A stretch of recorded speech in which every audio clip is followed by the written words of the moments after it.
Hell yeah. Hell damn right. We are back. Hell yeah, we are back.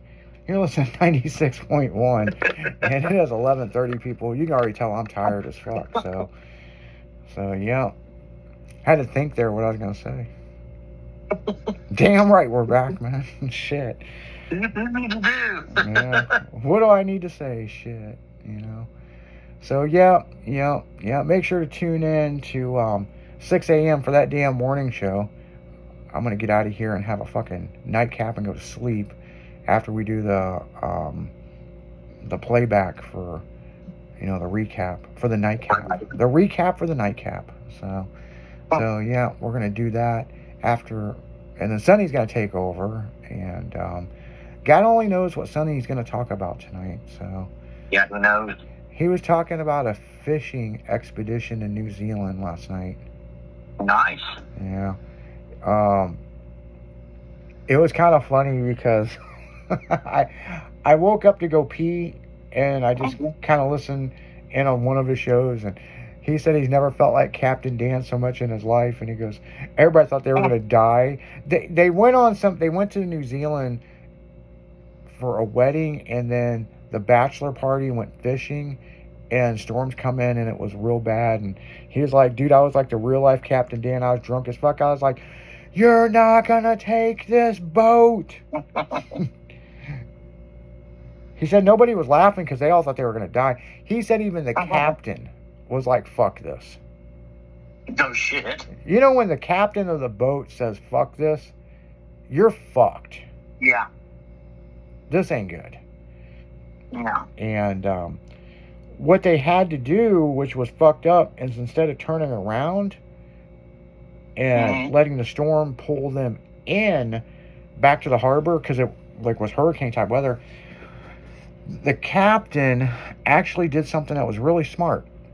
They went against the storm and let the storm kind of violently push them out of the storm. Right. But the problem is it took them several hundred miles away from New Zealand, which they ended up in some little island, and they had to pay someone to fly them back to New Zealand. Nice. So for the wedding. Right. And so he said the wedding went through, destroyed all kinds of stuff, and this, and then they flew back, and the wedding was still on schedule. Everything was destroyed. He said it looked like World of Warcraft or the zombie apocalypse, and she still walked down the aisle in the mud and everything, and went to the altar, but the whole thing was destroyed. He goes, it was the most fucked up trip he's ever been on. But he said it was making memories, man. Yeah. So there was a woman, I read this, that she was getting married, and you heard of Bridezilla. And this chick went fucking apeshit, and the parents wanted to bring in a tent because of the storms, and she goes, I am getting married in my fucking backyard, blah blah. So they went and bought every umbrella that they could find while it was pouring down rain, and she walked out there in mud and everything, no shoes on, and to get married under a tree that she had planted when she grew up.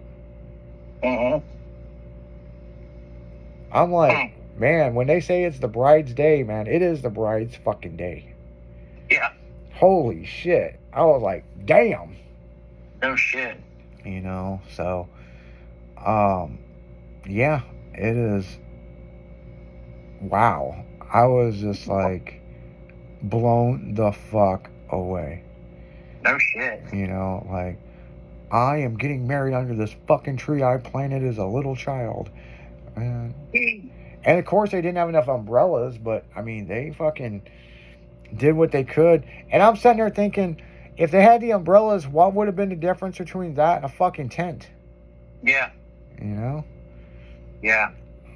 But hey, it's the bride's day. It ain't the groom's day. Nope. All you gotta do is show up. All you have to do is show up. When I got married, and this is kind of an interesting story, I had booked that park for the entire day. There was not supposed to be another fucking wedding that day. And next thing I know, we find out 2 days before the wedding, there's another wedding booked. Oh, shit. And they wanted us to move our time from 2 o'clock to 1. And I was like, excuse me? And we got into this huge argument. And it was somebody at City Hall's relative. And they decided they were going to get married there. So, we went and set up the hall and everything the night before. And then that's when I was told you can't come home.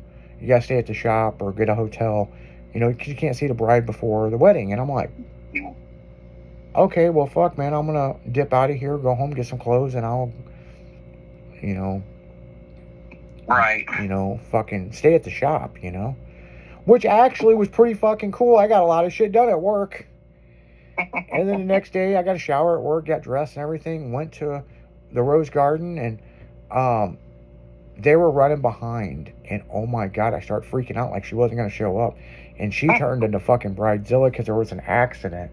And she was running 15 minutes behind. And she got there, walked down the aisle, we got married. Here comes the other fucking couple. And we were taking pictures. And what pissed us off, there was people taking fucking homecoming pictures that wasn't supposed to fucking be there. And security was letting them do it. And that was a fucking mess. So we finally ran them off, got our pictures taken. Here comes this girl in a wedding outfit. And she hands Crystal her veil. Or not the veil, but the flowers, the bouquet. Takes off her veil, throws it on the ground, and stepped on it. And she goes, congratulations. You are the only people getting married today. I wish you the best of luck. And we're like, everything okay? And she goes, I am not marrying that piece of shit. And she got in a limo and left. And this guy was chasing the limo. He had just come off a party bus, drunk as fuck. And I mean, dude, he looked bad. And I remember my wife looking at me and goes, remember when everybody wanted to take you out last night? And I said, absolutely fucking not. And I said, yeah. She goes, I would have been following her in the limo. And yeah, bless you. And thank you. So yeah, we got a custom pink fucking 454 SS body dropped OBS, and we drug the cans out of there. So on spinners, by the way, on spinners. Right? So yeah, I mean, that right there just tells you, it's her day. It ain't your day. Oh yeah. And that woman straight said, "Fuck this." We had a big wedding party. Our wedding party was 800 fucking people. Their wedding party was at least 600 people. They had caterers, there were chairs and everything, because we had to hurry up and get our chairs taken down for them to fucking...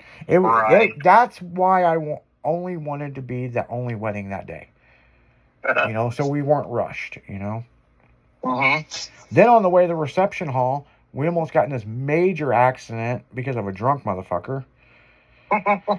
And then we went to our reception, ate some good food, had some cake, and we fucked up, and all we had was fucking tequila, and because neither one of us forgot to put the fucking drink order in. And we both passed out at 10 o'clock, and she was on the toilet throwing up, and I passed out outside talking to our parents. So yeah, that was my wedding, people. But on that note, guys, we're going to go right back into music, and we're going to come back with a recap for the nightcap. You're listening to 96.1. It's styling all day, every day, even at night, man. So saddle up. We'll be right back after this.